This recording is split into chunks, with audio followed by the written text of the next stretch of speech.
നബീന റസൂലുള്ളാഹി സ്വല്ലല്ലാഹു അലൈഹി വസല്ലം തങ്ങൾ പറയുകയാണ്, ആയിഷ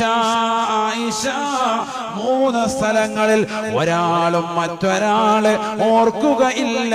ആയിഷ ഇന്ദൽ മീസാൻ,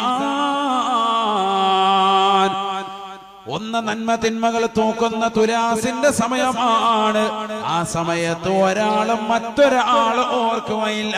രണ്ടാമത്തെ സമയം ഇന്ദൽ കിതാബ്, കിതാബ് നൽകപ്പെടുന്ന സമയമാണ്. കിതാബ് നൽകപ്പെടുന്ന സമയത്ത് ഈ ദുനിയാവിൽ അവൻ ചെയ്തതാകുന്ന നന്മ തിന്മകളെ രേഖപ്പെടുത്തിയിട്ട് അവന്റെ കൈകളിലേക്ക് നൽകപ്പെടുന്ന സമയത്ത് ഒരാളും മറ്റൊരാളെ ചിന്തിക്കുകയില്ല. ഹബീബുനാ ശഫീഉനാ റസൂലുള്ളാഹി. മൂന്നാമത്തെ സമയം സിറാത്ത് പാലം കടക്കുന്ന സമയമാണ്.